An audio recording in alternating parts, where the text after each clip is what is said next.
저는 정은주입니다. 올해 63이에요. 남편과 헤어진 뒤로 사람들과의 관계는 되도록 피하며 살았습니다. 도서관 사서로 일하면서 책과 조용함 속에 파묻혀 지내는 게 편했죠. 퇴직 후에 시작한 이 일이 제겐 딱 맞았어요. 아침에 출근해서 책을 정리하고 대출 업무를 보고 조용히 퇴근하는 일상. 그게 전부였습니다. 더 이상 누군가에게 기대지도 기대받지도 않는 삶이었죠. 사실 외롭지 않다면 거짓말이겠지만 그래도 이 평온함이 좋았어요. 아프지 않으니까요. 그런데 어느 날부터였을까요? 도서관에 유독 자주 오시는 남자분이 한 분 계셨습니다. 처음엔 그냥 열심히 책 읽는 분이려니 했죠.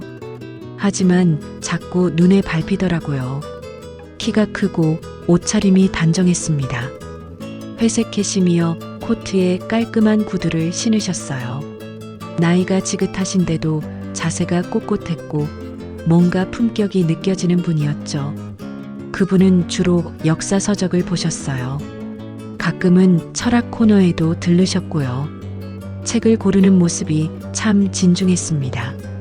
아무 책이나 집는 게 아니라 한참을 훑어보시다가 딱 한 권만 빼서 읽으셨거든요. 창가 자리에 앉아서 몇 시간씩 책을 읽는 모습이 인상적이었어요. 그러던 어느 날이었습니다. 제가 반납 도서를 정리하고 있는데 그분이 다가오셨어요. 실례지만 이 책 어디 있는지 아세요? 손에 메모지를 들고 계셨죠. 거기엔 낯선 제목이 적혀 있었습니다. 아, 이 책이요. 잠시만요. 저는 검색대로 가서 위치를 확인해 드렸어요. 그분은 고맙다며 고개를 숙이셨습니다.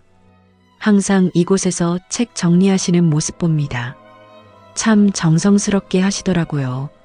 순간 얼굴이 뜨거워졌어요. 오랜만에 듣는 칭찬이었거든요. 아니에요.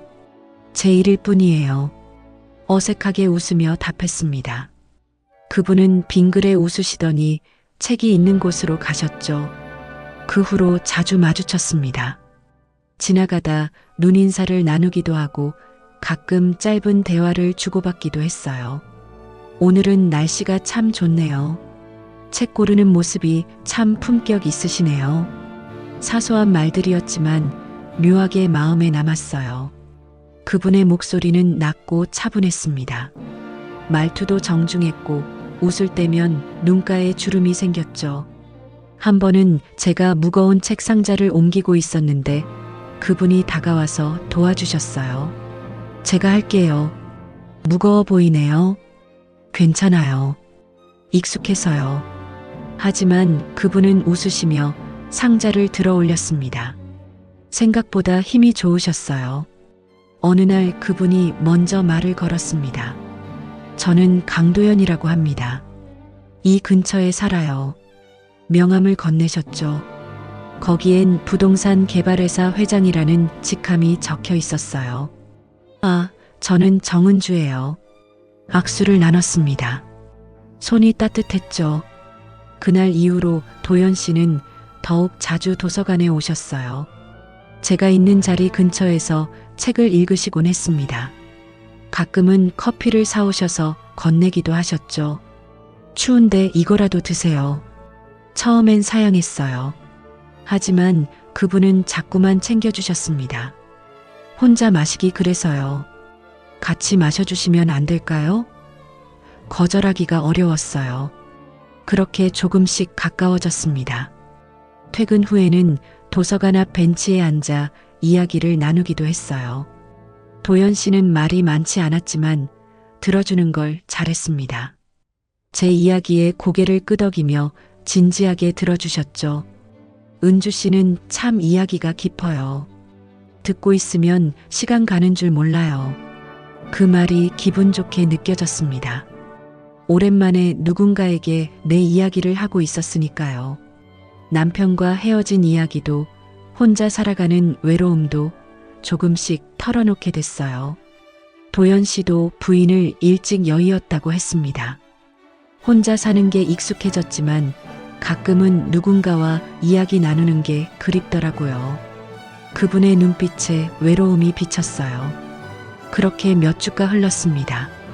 도서관은 여전히 고요했지만 제 마음속엔 뭔가 작은 떨림이 생기고 있었어요. 이게 설렘인지 불안인지 알 수 없었지만요. 60이 넘은 나이에 이런 감정을 느낄 줄은 몰랐습니다. 그날도 도연 씨는 도서관 문을 열고 들어오셨어요. 손에는 따뜻한 라떼 2잔이 들려 있었죠. 오늘도 함께 마셔요. 미소 지으며 건네는 그분의 얼굴을 보며 생각했습니다. 이 낯선 인연은 대체 어디로 흘러가는 걸까요? 조심스러운 기대 반, 막연한 불안 반이 섞인 기분이었어요. 도연 씨와 가까워지면서 제 일상에 작은 변화가 생겼습니다. 매일 아침 출근하면 도서관 앞에 도연 씨가 서 계셨어요. 손에는 따뜻한 커피 2잔을 들고요. 오늘도 좋은 하루 되세요. 그렇게 인사를 건네며 미소 짓는 모습이 참 다정했습니다. 처음엔 부담스러웠지만 점점 익숙해졌죠. 아니, 익숙해진 게 아니라 기다려지기 시작했어요. 퇴근 시간이 되면 도서관 앞 벤치에 앉아 이야기를 나눴습니다. 도연 씨는 제 말을 참 잘 들어주셨어요. 은주 씨는 참 이야기가 깊어요. 듣고 있으면 시간 가는 줄 몰라요. 그 말을 들을 때마다 가슴이 따뜻해졌습니다. 도연 씨의 매너는 정말 완벽했어요.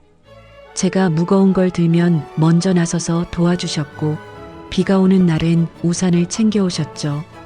한 번은 제가 감기에 걸렸을 때 약국에서 약을 사다 주시기도 했습니다. 혼자 사시니까 챙겨드려야죠. 그렇게 말하며 건네는 따뜻한 차 한 잔. 오랜만에 누군가의 따뜻한 마음을 느꼈어요. 남편과 헤어진 뒤로 이런 감정은 느껴본 적이 없었습니다. 마음의 벽이 조금씩 허물어지는 게 느껴졌죠. 도연 씨와 함께 있으면 외롭지 않았어요. 아니, 외로웠던 시간들이 무색할 만큼 행복했습니다. 그러던 어느 날 저녁이었어요. 퇴근 후 집에 돌아와 저녁을 먹고 있는데 문득 도연 씨가 보고 싶어졌습니다. 요즘 자꾸 이러네요. 혼자 있어도 도연 씨 생각이 나고 뭘 하든 도연 씨와 함께하고 싶어지고요. 핸드폰을 들고 한참을 망설이다가 전화를 걸었습니다. 신호가 몇 번 울리고 도연 씨가 받았어요. 여보세요, 은주 씨. 목소리가 평소보다 조금 높았습니다. 지금 어디세요?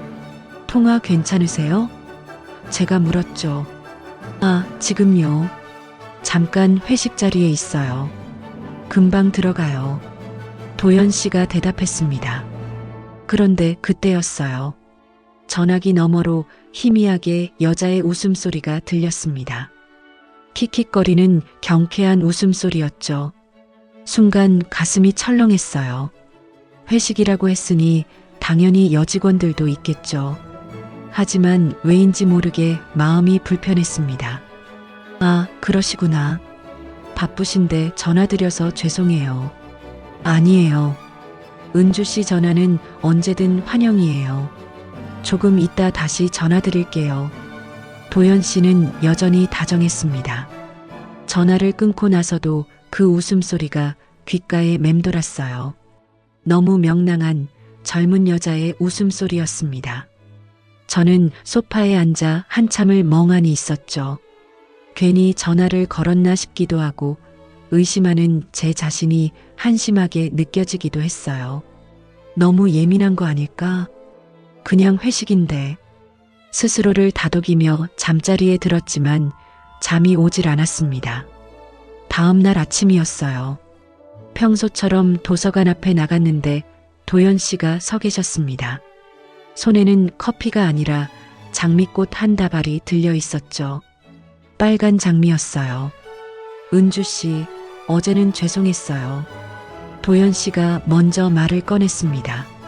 무슨 말씀이세요? 제가 물었죠. 전화 받을 때 좀 소란스러웠죠. 괜히 오해하게 했네요. 미안해요. 도연 씨는 미소를 지으며 꽃다발을 건넸어요. 이렇게까지 하실 필요 없는데요. 저는 어색하게 웃으며 꽃을 받았습니다. 향기가 좋았어요. 그런데 꽃다발을 받아들고 보니 이상한 게 보였습니다. 장미 한 송이에 뭔가 묻어 있었어요.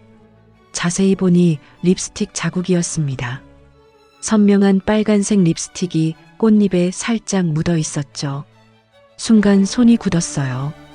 이건 말이 나오질 않았습니다. 도연 씨는 제 표정을 보고 급하게 말했죠. 아, 그거요. 꽃집 아가씨가 향 맡아보라고 하길래 그랬나 봐요.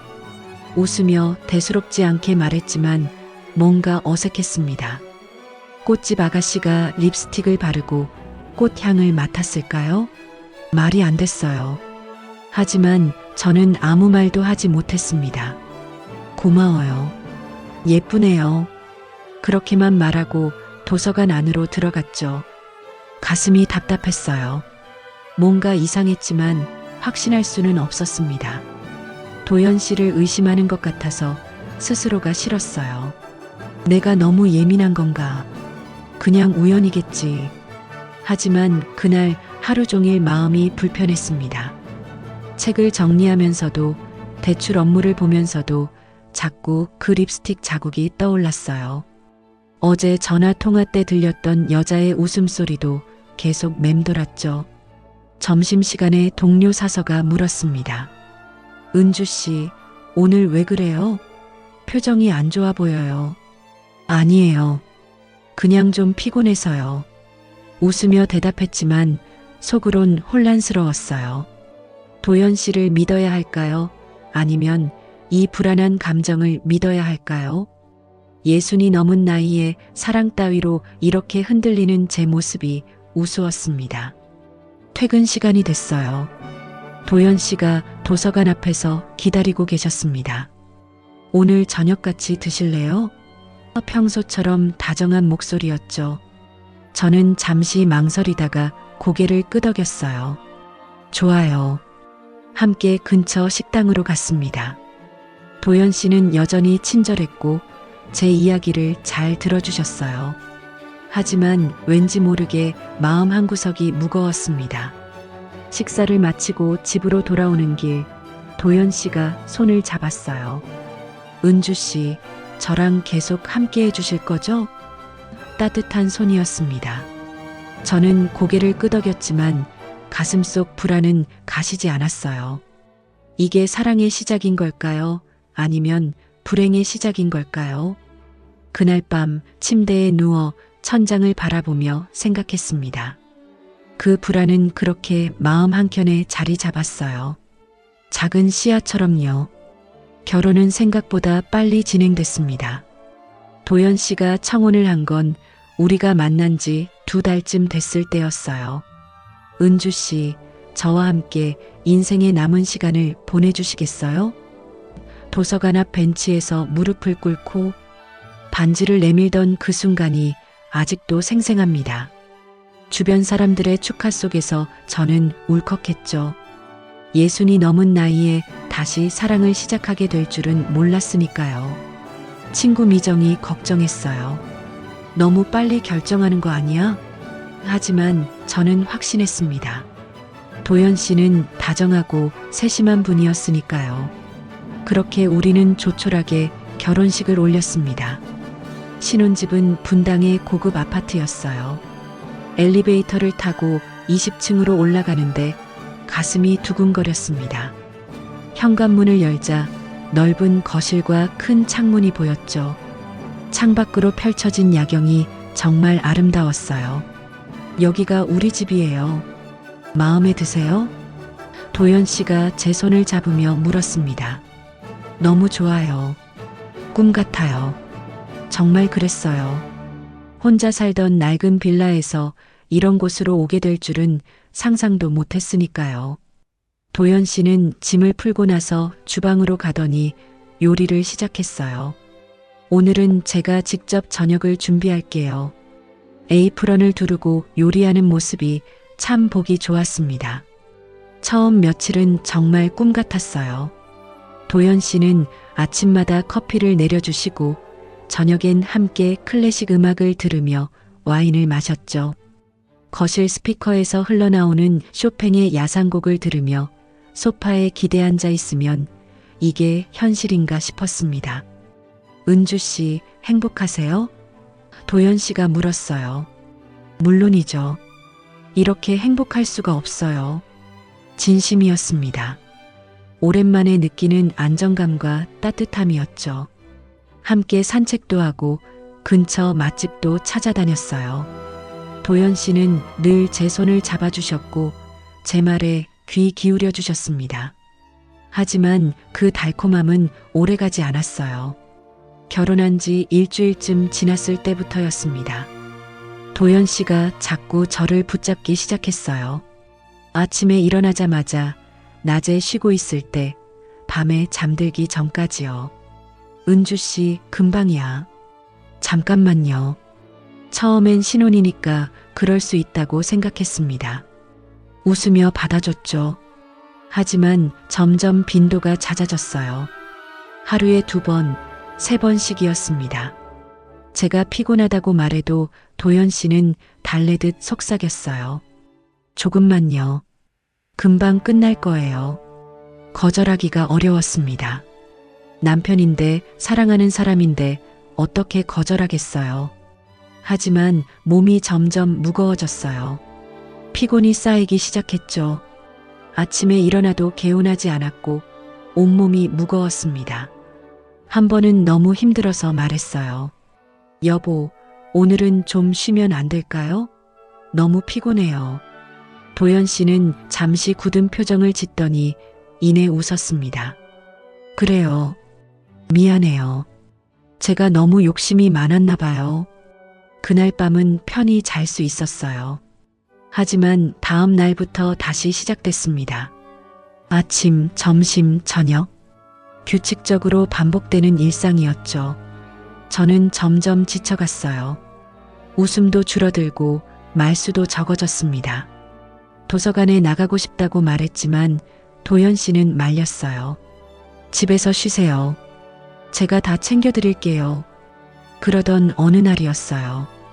도연 씨가 외출한 사이 침실을 정리하고 있었습니다. 서랍장을 열어 양말을 정리하려는데 뭔가 덜컹거렸어요. 손을 넣어보니 작은 약통이 나왔습니다. 라벨을 보니 낯선 이름이 적혀 있었죠. 휴대폰으로 검색해봤어요. 남성 호르몬 보충제였습니다. 순간 등줄기에 소름이 돋았어요. 손이 떨렸습니다. 이게 뭐지? 왜 도연 씨가 이런 걸 먹는 거지? 머릿속이 복잡해졌어요. 그동안의 일들이 파노라마처럼 스쳐 지나갔습니다. 하루에도 몇 번씩 저를 붙잡던 일, 제가 피곤해도 계속 요구하던 일, 거절하면 묘하게 굳어지던 표정들. 이건 단순한 사랑이 아니야. 속으로 중얼거렸어요. 무언가 강박이야. 중독이야. 약통을 손에 쥔 채 한참을 서 있었습니다. 가슴이 답답했어요. 이 사람과 결혼한 게 맞는 걸까요? 아직도 사랑하는 걸까요? 아니면 두려운 걸까요? 혼란스러웠습니다. 현관문이 열리는 소리가 들렸어요. 도연 씨가 돌아온 거였죠. 저는 급하게 약통을 서랍에 다시 넣고 거실로 나갔습니다. 다녀왔어요. 도연 씨가 미소 지으며 말했어요. 네, 잘 다녀오셨어요. 웃으며 대답했지만 목소리가 떨렸습니다. 그날 저녁 도연 씨가 다가왔어요. 은주 씨, 오늘은 제가 더 사랑해 드릴게요. 속삭이는 목소리가 예전 같지 않았습니다. 다정함이 아니라 집착처럼 느껴졌죠. 저는 몸을 움츠렸어요. 여보, 오늘은 너무 피곤해요. 하지만 도연 씨는 멈추지 않았습니다. 금방이에요. 잠깐만요. 그 말이 이젠 공포처럼 다가왔어요. 잠깐이 1시간이 되고 금방이 매일같이 반복됐으니까요. 그날 밤 저는 혼자 화장실에 앉아 울었습니다. 거울 속 제 얼굴은 창백했어요. 눈 밑엔 다크서클이 생겼고 뺨은 푹 꺼져 있었죠. 내가 뭘 잘못한 걸까? 스스로에게 물었지만 답은 없었습니다. 신혼의 달콤함은 온데간데였고 남은 건 피곤함과 두려움뿐이었어요. 집에만 있으니 숨이 막힐 것 같았어요. 도연 씨와 함께 있는 시간이 점점 무거워졌습니다. 아침에 눈을 뜨면 옆에 도연 씨가 있고 낮에도 저녁에도 늘 함께였죠. 처음엔 좋았어요. 하지만 이젠 달랐습니다. 혼자만의 시간이 필요했어요. 숨 쉴 공간이 필요했죠. 그래서 결심했습니다. 다시 도서관에 나가기로요. 어느 날 아침 식탁에 앉아 조심스럽게 말을 꺼냈어요. 여보, 저 다시 도서관에 나가려고 해요. 도연 씨의 손이 멈췄습니다. 커피잔을 들고 있던 손이요. 왜요? 집에서 편히 쉬면 되잖아요. 목소리가 평소보다 낮았어요. 집에만 있으니까 답답해요. 일하는 게 좋아요. 제 말에 도연 씨는 잠시 말이 없었습니다. 그만둬요. 내가 평생 책임질게요. 돈 걱정은 안 해도 돼요. 도연 씨가 말했어요. 하지만 저는 고개를 저었습니다. 돈 때문이 아니에요. 전 그곳이 좋아요. 제 숨 쉴 곳이에요. 그 말을 하고 나니 가슴이 후련했습니다. 도연 씨는 표정이 굳어졌지만 이내 웃으며 말했죠. 그럼 할 수 없네요. 은주 씨가 원한다면요. 하지만 그 웃음이 예전 같지 않았어요. 뭔가 억지로 짓는 것 같았습니다. 며칠 뒤 저는 다시 도서관으로 출근했어요. 동료들이 반갑게 맞아줬습니다. 은주 씨, 오랜만이에요. 신혼생활은 어때요? 좋아요. 그런데 집에만 있으니 심심하더라고요. 웃으며 대답했지만 속마음은 달랐죠. 도서관의 조용한 공기가 그리웠어요. 책 냄새가 그리웠고 혼자만의 시간이 그리웠습니다. 일주일쯤 지났을까요? 도연 씨가 퇴근 시간에 맞춰 도서관 앞으로 찾아왔어요. 손에 예쁜 상자를 들고 있었죠. 은주 씨 선물이에요. 상자를 열어보니 고급스러운 스마트워치가 들어 있었습니다. 은색 케이스에 가죽 밴드가 달린 꽤 비싸 보이는 제품이었어요. 이게 뭐예요? 건강관리용이에요. 혈압도 재고 걸음수도 나와요. 은주 씨 건강 챙기라고요. 도연 씨가 다정하게 말했습니다. 이런 걸 왜 사요? 비쌌을 텐데. 은주 씨 건강이 제일 중요하잖아요. 어서 차봐요. 도연 씨가 직접 제 손목에 시계를 채워줬어요. 딱 맞는 사이즈였습니다. 고마워요. 정말 예쁘네요. 진심으로 고마웠어요. 도연 씨의 마음이 느껴졌으니까요. 그날부터 시계를 차고 다녔습니다. 걸음수도 나오고 심박수도 확인할 수 있었죠. 편리했어요. 하지만 며칠 뒤였습니다. 동료 사서 한 분이 제 시계를 보고 말했어요. 와, 은주 씨 시계 좋은데요. 요즘 나온 신제품 아니에요? 네, 남편이 선물해줬어요. 좋으시겠다. 그런데 요즘 스마트워치는 위치도 공유된다던데요. 편리하긴 한데 좀 부담스럽기도 하겠어요. 동료의 무심한 말이었지만 저는 순간 멈칫했습니다. 위치 공유요? 설마. 점심시간에 휴대폰을 꺼내 확인해 봤어요. 시계 앱을 열고 설정을 들어갔죠. 그리고 거기서 봤습니다. 위치 공유 강도형과 연결됨. 가슴이 철렁했어요. 손이 떨렸습니다. 화면을 자세히 보니 실시간 위치 추적이 켜져 있었어요. 제가 어디에 있는지 도연 씨가 다 알 수 있다는 뜻이었죠. 소름이 돋았습니다. 왜 이걸 말 안 하고 연결해 놨을까요? 건강관리용이라고 했는데 사실은 저를 감시하려고 준 거였나요? 머릿속이 복잡해졌어요. 아니야, 혹시 제가 모르는 사이에 자동으로 연결된 건지도 몰라요. 스스로를 달래려 했지만 불안감은 가시지 않았습니다. 그날 퇴근 후 집으로 돌아오는 길 계속 시계를 쳐다봤어요. 이 작은 기계가 갑자기 무겁게 느껴졌습니다. 현관문을 열고 들어가니 도연 씨가 거실에 앉아 있었어요. 다녀왔어요. 네, 오늘도 수고했어요. 저녁 준비할게요. 평소와 다름없이 다정했습니다. 저녁을 먹고 소파에 앉아 있는데 시계가 계속 신경 쓰였어요. 손목이 답답했습니다. 슬쩍 시계를 풀어 테이블 위에 올려놨죠. 그 순간이었습니다. 왜 벗었어요? 도연 씨의 목소리가 들렸어요. 고개를 들어보니 도연 씨가 저를 보고 있었습니다. 아, 좀 답답해서요. 내가 준 건데 건강 관리해야죠. 부드러운 목소리였지만 뭔가 날카로운 게 느껴졌어요. 웃고는 있었지만 눈빛이 차가웠습니다. 네, 알아요. 그냥 잠깐 벗었어요. 다시 시계를 찾습니다. 도연 씨는 만족스러운 표호로 고개를 끄덕였죠. 그날 밤 침대에 누워서도 시계가 신경 쓰였어요. 손목에 채워진 이 작은 기계가 족쇄처럼 느껴졌습니다.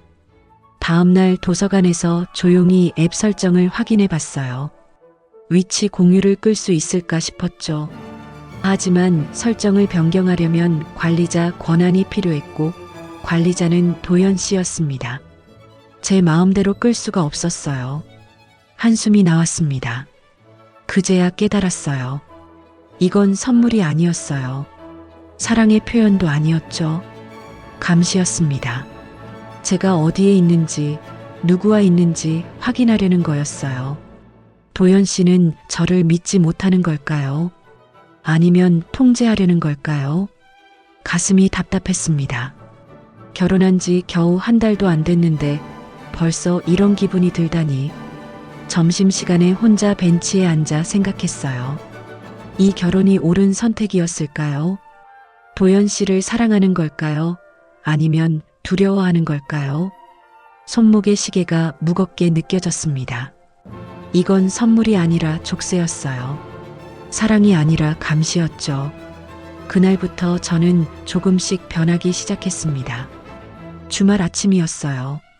도연 씨가 식탁에서 커피를 마시며 말했습니다. 오늘 외곽 현장 시찰 가는데 같이 갈래요? 바람도 쐴 겸이요. 요즘 집 안에만 갇혀있던 터라 기분 전환이 필요했어요. 좋아요. 저도 나가고 싶었어요. 도연 씨는 만족스러운 표정으로 고개를 끄덕였죠. 그럼 준비하세요. 10시에 출발할게요. 오랜만에 나들이라는 생각에 기분이 조금 나아졌습니다. 간단히 옷을 갈아입고 가방을 챙겼어요. 도연 씨는 평소보다 기분이 좋아 보였습니다. 오늘 날씨 좋네요. 드라이브하기 딱 좋아요. 현관을 나서며 말했죠. 아파트 지하 주차장에 내려가니 까만색 고급 세단이 서 있었어요. 운전석 옆에 한 남자분이 서 계셨습니다. 60대 중반쯤 되어 보이는 단정한 양복 차림의 분이었죠. 회장님, 사모님. 그분이 공손하게 인사했어요. 윤 기사님, 오늘도 수고해요. 도연 씨가 답했습니다. 윤성진이라는 이름의 기사분이었어요. 얼굴이 온화해 보였지만 어딘가 피곤한 기색이 역력했죠. 차 문을 열어주는 그분의 손이 미세하게 떨리는 게 보였습니다. 뒷좌석에 앉자 도연 씨가 제 손을 잡았어요. 오늘은 우리 둘만의 시간이에요. 속삭이듯 말하는 목소리가 묘하게 무거웠습니다. 차가 출발했어요. 룸미러로 운전기사 윤성진 씨의 얼굴이 보였는데 표정이 굳어 있었어요. 처음엔 도심을 달렸습니다. 높은 빌딩들이 지나가고 사람들로 붐비는 거리가 보였죠. 하지만 점점 차는 외곽으로 향했어요. 건물이 줄어들고 나무가 많아졌습니다. 한참을 달리니 개발이 안 된 황량한 땅이 펼쳐졌어요. 여기가 어디예요? 제가 물었습니다. 우리 회사에서 개발 중인 부지예요. 곧 대단지 아파트가 들어설 거예요. 도연 씨가 설명했죠. 차는 비포장도로로 접어들었어요. 덜컹거리는 차 안에서 몸이 흔들렸습니다. 주변엔 아무것도 없었어요. 빈 땅과 잡초만 무성했죠. 공사장 가림막이 몇 개 보였지만 사람은 한 명도 없었습니다. 왠지 모르게 불안한 기분이 들었어요. 차가 멈췄습니다. 도착했어요. 내려볼까요? 도연 씨가 말했어요. 차 문을 열고 내리니 바람이 세게 불었습니다. 쌀쌀했어요. 주변을 둘러봤지만 정말 아무도 없었습니다. 인적이 드문 곳이었죠. 도연 씨가 제 손을 잡으며 앞으로 걸었어요. 저기 보이죠? 저기에 상가가 들어설 거예요. 손가락으로 허허 벌판을 가리키며 설명했지만 솔직히 잘 와닿지 않았어요. 그때였습니다. 뒤에서 차 문 닫히는 소리가 들렸어요. 돌아보니 윤성진 기사님이 차 옆에 서서 담배를 피우고 계셨습니다. 멀찍이 떨어진 채로요. 도연 씨가 갑자기 제 허리를 끌어안았어요. 여긴 아무도 없어요. 우리 둘만 있잖아요. 귓가에 속삭이는 목소리가 낮게 깔렸습니다. 순간 몸이 굳었어요. 무슨 뜻인지 알 수 있었죠. 여보, 여긴 밖이에요. 제가 당황해서 말했습니다. 괜찮아요. 아무도 안 봐요. 도연 씨의 소나기에 힘이 들어갔어요. 저는 몸을 빼려 했지만 쉽지 않았습니다. 여보, 제발. 나중에 집에서 애원하듯 말했지만 도연 씨는 멈추지 않았어요. 차 쪽으로 끌고 가더니 뒷문을 열었습니다. 중앙 도어락이 걸리는 소리가 딸깍 들렸어요. 공포가 밀려왔습니다. 이 사람이 정말 여기서 그럴 생각인가요? 안 돼요. 정말 안 돼요. 목소리가 떨렸어요. 하지만 도연 씨는 웃기만 했습니다. 금방이에요. 잠깐만요. 그 말이 이젠 악몽처럼 들렸죠. 차 안으로 밀어 넣으려는 순간 저는 필사적으로 저항했어요. 싫어요. 그때 멀리서 윤성진 기사님과 눈이 마주쳤습니다. 그분은 담배를 피우며 이쪽을 보고 있었어요. 표히 복잡했습니다. 동정, 안타까움, 그리고 뭔가 경고하는 듯한 눈빛이었죠. 마치 이런 일을 전에도 본 적이 있다는 듯한 그 눈빛이 제 가슴을 찔렀어요. 이 사람이 뭔가 알고 있는 거야. 전에도 이런 일이 있었던 거야. 공포가 확신으로 바뀌는 순간이었습니다. 도연 씨가 제 팔을 잡아당겼어요. 은주 씨, 왜 이래요? 짜증 섞인 목소리였습니다. 안 돼요. 저 정말 싫어요. 소리쳤죠? 도연 씨의 얼굴이 일그러졌어요. 화가 난 표정이었습니다. 하지만 제 단호한 눈빛을 보고는 결국 손을 놓았어요. 알았어요. 그럼 돌아가죠. 차갑게 말하고는 차에 올라탔습니다.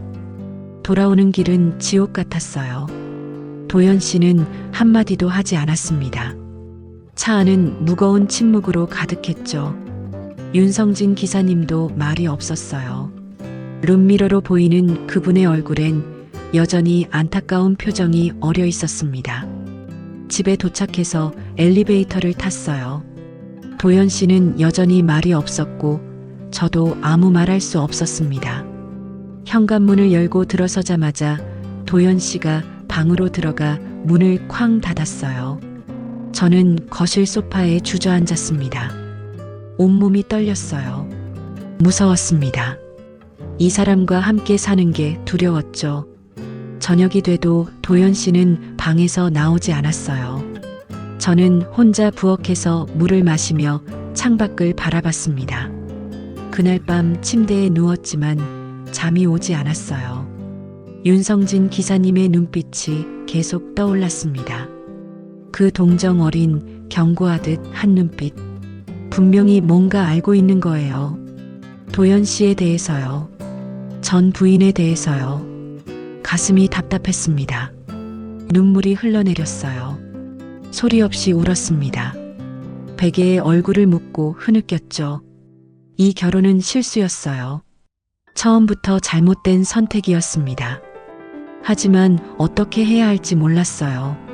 도망칠 곳도 없었고 누구에게 말할 수도 없었죠. 그저 두려움 속에서 밤을 보냈습니다. 새벽녘이 되어서야 겨우 잠이 들었어요. 꿈속에서도 윤성진 기사님의 눈빛이 저를 따라다녔습니다. 그 눈빛은 말하고 있었어요. 조심하라고, 도망치라고요. 외곽 부지에서 돌아온 뒤로 며칠 동안 집 안 분위기가 무거웠어요. 도연 씨는 평소처럼 행동했지만 뭔가 달랐습니다. 더 집요하게 저를 붙잡았고 더 자주 제 위치를 확인했죠. 스마트워치를 통해 실시간으로 제가 어디 있는지 체크하는 게 느껴졌어요. 숨이 막혔습니다. 도서관에 나가는 것조차 눈치가 보였죠. 하지만 그곳만이 제 유일한 숨통이었어요. 어느 날 오후 도서관 앞에서 책을 정리하고 있는데 낯익은 목소리가 들렸습니다. 사모님. 고개를 들어보니 윤성진 기사님이 서 계셨어요. 놀라서 주변을 둘러봤습니다. 회장님은 안 계세요. 제가 혼자 왔습니다. 그분의 표정이 심각했어요. 무슨 일이세요? 제가 조심스럽게 물었습니다. 윤성진 기사님은 잠시 망설이다가 입을 열었어요. 사모님, 잠깐 말씀드릴 게 있습니다. 중요한 이야기예요. 목소리가 낮고 무겁였죠. 도서관 밖 벤치로 자리를 옮겼습니다. 사람들이 오가는 곳이었지만 조용한 구석이었어요. 윤성진 기사님은 한참을 말없이 앉아 계시다가 천천히 입을 열었습니다. 사모님, 제가 회장님 밑에서 일한 지 10년이 넘었습니다. 전 부인께서 계실 때부터요. 그 말에 가슴이 철렁했어요. 전 부인 이야기였습니다. 회장님, 전 부인 되시는 분도 사모님처럼 좋은 분이셨어요. 조용하고 착하셨죠? 윤성진 기사님의 목소리가 떨렸습니다. 하지만 결혼 생활이 오래가지 못했습니다. 회장님께서 말을 잇지 못하고 고개를 숙였어요. 무슨 일이 있었나요? 제가 물었습니다. 회장님은 변하지 않으셨어요. 사모님께 하시는 것처럼 전 부인께도 똑같이 하셨습니다. 하루에도 몇 번씩 요구하시고 위치를 확인하시고 외출도 마음대로 못하게 하시고 그 말을 듣는 순간 온몸이 얼어붙었어요. 제가 겪고 있는 일들이 전 부인도 똑같이 겪었다는 거였죠. 전 부인께서는 점점 지쳐가셨습니다. 얼굴에서 생기가 사라지고 말수도 줄어들었어요. 제가 차를 운전하면서 룸미러로 보면 항상 창밖을 멍하니 바라보고 계셨죠. 윤성진 기사님의 눈가가 붉어졌습니다. 그러던 어느 날 기사님이 말을 멈췄어요. 한참을 망설이더니 다시 입을 열었습니다. 전 부인께서 약물 과다 복용으로 세상을 떠나셨습니다. 그 말에 숨이 멎는 것 같았어요. 뭐라고요? 수면제를 너무 많이 드셨다고 합니다. 병원으로 옮겼지만 이미 늦었어요. 손이 떨렸습니다. 머릿속이 하얘졌어요. 사고였나요? 아니면 묻지 못할 말이었습니다. 공식적으론 사고사로 처리됐습니다. 하지만 윤성진 기사님이 고개를 저었어요. 저는 압니다. 전 부인께서 얼마나 힘들어 하셨는지, 도망치고 싶어 하셨는지. 하지만 회장님이 놓아주지 않으셨죠. 결국 더 이상 말을 잇지 못했습니다. 충격이었어요. 전 부인이 스스로 목숨을 끊었다는 거였죠. 도연 씨 때문에요. 사모님께서도 요즘 많이 힘들어 보이십니다. 그래서 제가 이렇게 찾아왔어요. 같은 일이 반복되는 걸 보고만 있을 수가 없었습니다. 윤성진 기사님의 목소리가 떨렸어요. 제발 조심하십시오. 회장님은 변하지 않습니다. 절대로요. 그 말이 가슴에 박혔습니다. 기사님은 명함을 하나 건네주셨어요. 혹시 위험한 일이 생기면 언제든 연락하세요. 제가 도와드리겠습니다. 고마웠어요. 이 낯선 분이 저를 걱정해 주다니요. 고맙습니다. 정말 고맙습니다. 떨리는 목소리로 말했습니다. 윤성진 기사님은 안타까운 눈빛으로 저를 보다가 자리에서 일어났어요. 부디 건강하세요, 사모님. 그렇게 말하고 떠나갔습니다. 혼자 벤치에 남아 한참을 앉아 있었어요. 머릿속이 복잡했습니다. 전 부인의 죽음, 도연 씨의 집착, 그리고 제 미래. 모든 게 연결됐어요. 도연 씨는 변하지 않을 거예요. 전 부인 때도 그랬고 저에게도 똑같았으니까요. 이건 사랑이 아니었어요. 병이었죠. 중독이었습니다. 가방을 뒤적여 며칠 전 발견했던 것을 꺼냈어요. 낯선 립스틱이었습니다. 분당 아파트 화장대 서랍에서 우연히 발견한 거였죠. 제 것이 아니었어요. 색깔도 제가 쓰는 톤이 아니었고요. 처음엔 전 부인의 것이려니 했습니다. 하지만 이상했어요. 립스틱이 너무 새 것 같았거든요. 윤성진 기사님의 말을 듣고 나니 모든 게 명확해졌습니다. 도연 씨는 변하지 않았어요. 전 부인이 세상을 떠난 뒤에도요. 어쩌면 다른 여자들이 있었을지도 몰라요. 결혼 전에도 결혼 후에도요. 저는 그냥 그중 한 명이었던 거죠. 소유하고 통제할 대상, 사랑하는 사람이 아니라 욕망을 채울 도구였던 겁니다. 립스틱을 손에 쥐고 한참을 바라봤어요. 이 작은 물건이 모든 진실을 말해주고 있었습니다. 도연 씨는 달라지지 않았어요. 사랑이 아니라 욕망의 중독자였죠. 전 부인을 죽음으로 몰고 간 그 집착이 이제 저를 향하고 있었습니다. 몸이 떨렸어요. 무서웠습니다. 이대로 있다간 저도 전 부인처럼 될 거예요. 약을 먹게 되거나 아니면 더 끔찍한 일이 벌어질지도 몰라요. 도서관으로 돌아갔지만 일에 집중할 수가 없었습니다. 책을 정리하다가도 손이 멈췄고 대출 업무를 보다가도 멍해졌어요. 동료가 걱정스럽게 물었습니다. 은주 씨 괜찮아요? 안색이 안 좋은데. 네, 괜찮아요. 그냥 좀 피곤해서요. 억지로 웃으며 대답했지만 속은 무너지고 있었어요. 퇴근 시간이 됐습니다. 집으로 돌아가야 했어요. 도연 씨가 기다리고 있을 거예요. 스마트워치로 제 위치를 확인하고 있겠죠. 발걸음이 무거웠습니다. 엘리베이터를 타고 올라가는 동안 심장이 쿵쾅거렸어요. 현관문을 열고 들어서니 도연 씨가 소파에 앉아 있었습니다. 왔어요? 평소처럼 다정한 목소리였어요. 하지만 이제 그 목소리가 다르게 들렸습니다. 가면 뒤에 얼굴이 보이는 것 같았죠. 네, 다녀왔어요.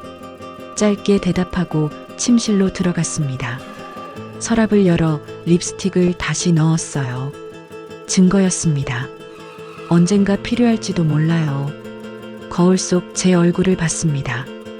창백하고 지쳐 보였어요. 전 부인도 이런 얼굴이었을까요? 눈물이 흘러내렸습니다. 하지만 소리내어 울 수는 없었어요. 도연 씨가 들을 테니까요. 손으로 입을 막고 조용히 흐느꼈습니다. 윤성진 기사님이 건네준 명함을 꺼냈어요.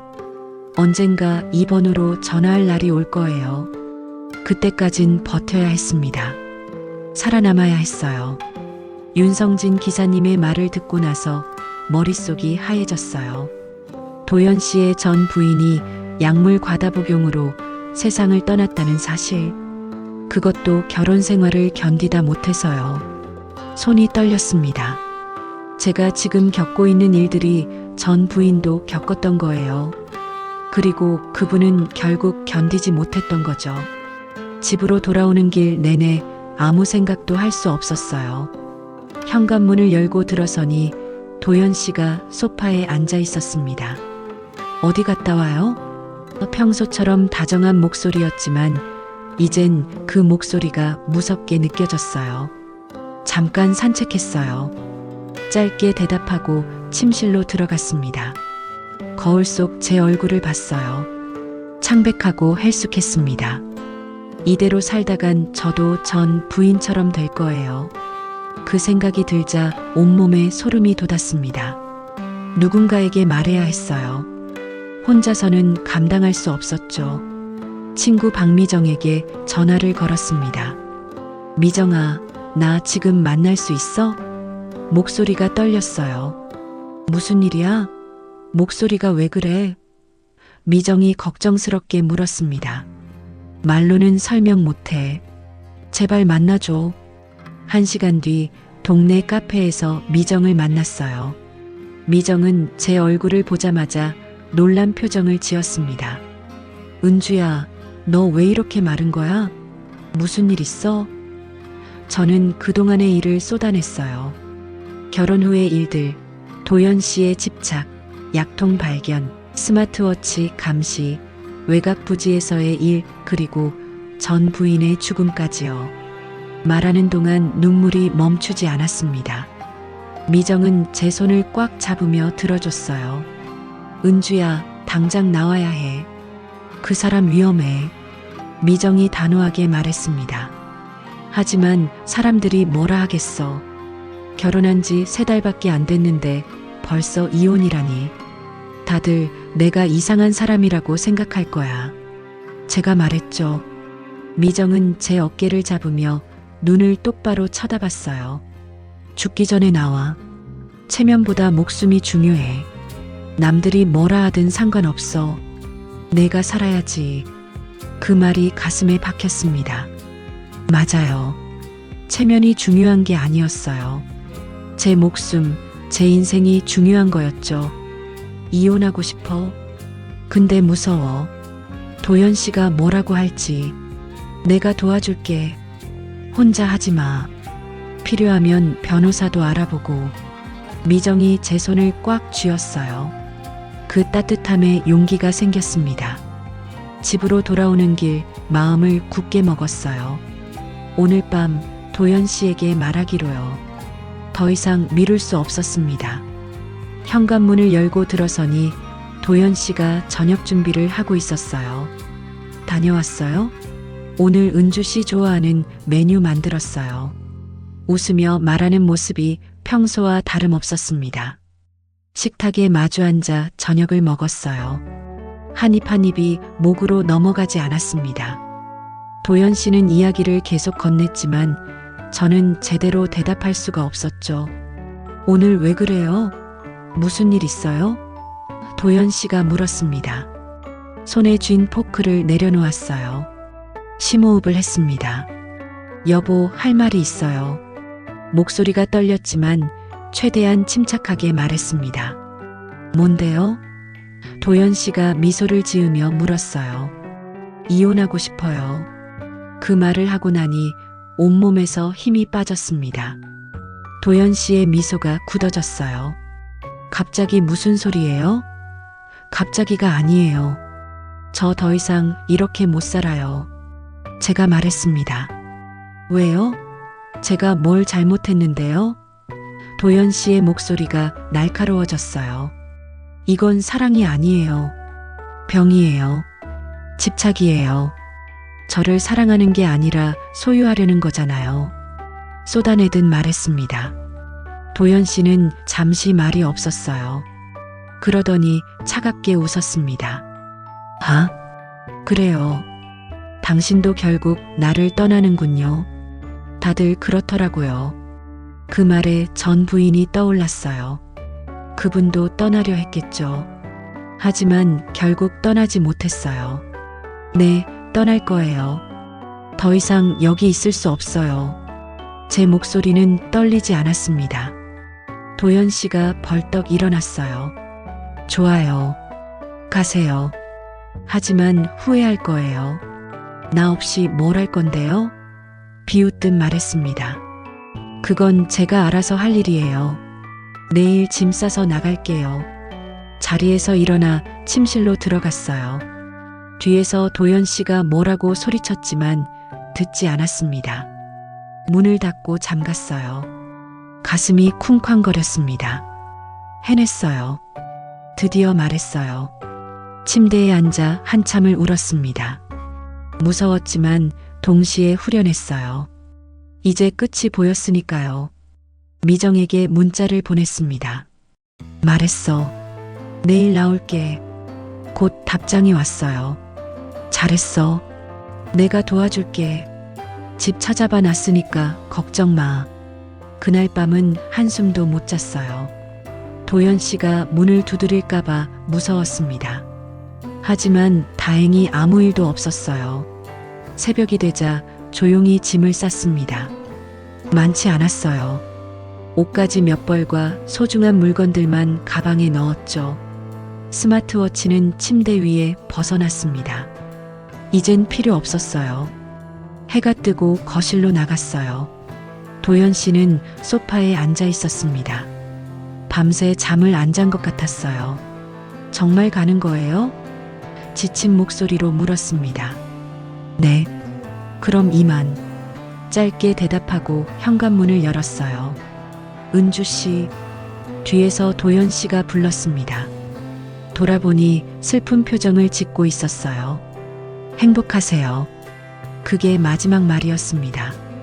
고개를 끄덕이고 문을 닫았어요. 엘리베이터를 타고 내려가는 동안 눈물이 났습니다. 하지만 이건 슬픔이 아니었어요. 해방감이었죠. 로비를 나서니 미정이 차를 대고 기다리고 있었어요. 은주야. 달려와서 꽉 안아줬습니다. 다 끝났어. 이제 괜찮아. 미정이 등을 토닥였어요. 차에 올라타고 아파트를 뒤돌아봤습니다. 저를 가뒀던 곳이었죠. 하지만 이제 자유예요. 차가 출발했어요. 창밖 풍경이 지나갔습니다. 새로운 시작이었어요. 무서웠지만 이젠 제 인생이었습니다. 체면보다 목숨을 택했고 죽음보다 삶을 선택했어요. 손을 꽉 쥐었습니다. 이제 다시 살아갈 거예요. 제 방식대로요. 미정이 구해준 작은 원룸에 짐을 풀었습니다. 넓지 않았지만 제 공간이었어요. 창문으로 햇빛이 들어왔고 조용했습니다. 처음 며칠은 불안했어요. 밤마다 현관문을 확인하고 혹시 도연 씨가 찾아올까봐 전화기를 들여다봤죠. 하지만 아무 일도 일어나지 않았습니다. 도연 씨는 연락하지 않았어요. 일주일쯤 지나자 마음이 조금씩 안정됐습니다. 아침에 눈을 떴을 때 옆에 아무도 없다는 사실이 이제는 평온하게 느껴졌어요. 제 시간대로 일어나고 제 마음대로 하루를 보낼 수 있었죠. 오랜만에 느끼는 자유였습니다. 진짜 자유요. 한 달쯤 지났을 때 도서관에 다시 나가기로 했어요. 관장님께 전화를 드렸습니다. 관장님, 다시 일할 수 있을까요? 은주 씨 기다렸어요. 언제든 환영이에요. 따뜻한 목소리가 들렸죠. 출근 첫날 도서관 문을 열고 들어서는 순간 눈물이 날 뻔했어요. 익숙한 책 냄새, 조용한 공기, 따스한 햇빛. 제가 그리워했던 모든 것이 그대로 있었습니다. 동료 사서들이 반갑게 맞아줬어요. 은주 씨, 오랜만이에요. 많이 보고 싶었어요. 아무도 3달 만에 이혼한 것에 대해 묻지 않았습니다. 그냥 돌아온 걸 기뻐해줬죠. 고마웠어요. 책을 정리하고 대출 업무를 보고 조용히 시간을 보냈습니다. 마음이 편안했어요. 이곳이 제 자리였어요. 며칠 뒤 관장님이 제안을 하셨습니다. 은주 씨, 어린이 동화 구연 프로그램 맡아줄 수 있어요? 아이들이 정말 좋아할 것 같아요. 처음엔 망설였어요. 제가 할 수 있을까 싶었죠. 하지만 새로운 시작이 필요했습니다. 해볼게요. 대답했어요. 첫 동화 구연 시간이 다가왔습니다. 어린이 열람실에 아이들이 모여들었어요. 5살부터 7살쯤 되는 아이들이었죠. 동그랗게 둘러앉아 저를 바라보는 맑은 눈동자들. 오랜만에 느끼는 설렘이었습니다. 안녕하세요, 여러분. 오늘은 선생님이 재미있는 이야기를 들려줄게요. 아이들이 박수를 쳤어요. 책을 펼치고 이야기를 시작했습니다. 해님과 달님 이야기였죠. 목소리를 바꿔가며 읽어주니 아이들이 깔깔거리며 웃었어요. 선생님, 해님이 이겼어요. 한 아이가 신나게 소리쳤습니다. 맞아요. 해님이 이겼어요. 착한 사람들은 결국 행복해지는 거예요. 제 말에 아이들이 고개를 끄덕였어요. 순수한 미소들이었습니다. 그 순간 제 가슴이 따뜻해졌어요. 이 아이들에게 희망을 줄 수 있다는 게 행복했습니다. 동화를 다 읽고 나니 아이들이 박수를 쳤어요. 선생님, 내일도 와요? 응, 선생님 다음 주에 또 올게요. 손을 흔들며 인사했습니다. 아이들이 하나둘 부모님 손을 잡고 나갔어요. 빈 열람실에 홀로 앉아 창밖을 바라봤습니다. 봄 햇살이 창문으로 비쳐 들어왔어요. 따뜻했습니다. 점심시간에 미정이 도서관으로 찾아왔어요. 은주야, 밥 먹으러 가자. 함께 근처 식당으로 갔습니다. 요즘 어때? 괜찮아? 미정이 걱정스럽게 물었어요. 응, 괜찮아. 아니, 괜찮은 정도가 아니라 좋아. 진짜 좋아. 진심이었습니다. 다행이다. 얼굴에 생기가 돌아왔어. 예전처럼. 미정이 웃으며 말했죠. 고마워, 미정아. 내가 없었으면 못 나왔을 거야. 제 손을 잡아주던 그 순간이 떠올랐어요. 무슨 소리야? 내가 용기 낸 거지. 난 그냥 옆에 있었을 뿐이야. 식사를 하며 앞으로의 계획을 이야기했습니다. 조금씩 저축해서 나중엔 제 집을 마련하고 싶다고요. 천천히 제 속도대로 살아가고 싶다고요. 저녁에 원룸으로 돌아와 창가에 앉았습니다. 거리에 불이 켜지고 사람들이 오가는 모습이 보였어요. 평범한 일상이었지만 이제는 그게 소중했습니다. 핸드폰을 꺼내 사진첩을 열어봤어요. 도연 씨와 찍은 사진들이 있었습니다. 하나씩 지웠어요. 미련은 없었어요. 그저 잘못된 선택이었을 뿐이죠. 사진을 다 지우고 나니 마음이 가벼워졌습니다. 노트를 꺼내 펜을 들었어요. 일기를 쓰기 시작했습니다. 오늘의 일들, 아이들의 웃음소리, 미정과의 대화, 그리고 제 마음을 담았죠. 마지막 문장을 썼어요. 이제야 진짜 자유롭다. 사랑은 집착이 아니고 행복은 평온이다. 펜을 내려놓고 창밖을 바라봤습니다. 며칠 뒤 도서관에서 또 동화 구연을 했어요. 이번엔 더 많은 아이들이 모였습니다. 선생님, 오늘은 무슨 이야기예요? 호기심 가득한 눈빛들이었죠. 오늘은 특별한 이야기예요. 용기에 관한 이야기예요. 책을 펼쳤습니다. 작은 새가 큰 세상으로 나가는 이야기였어요.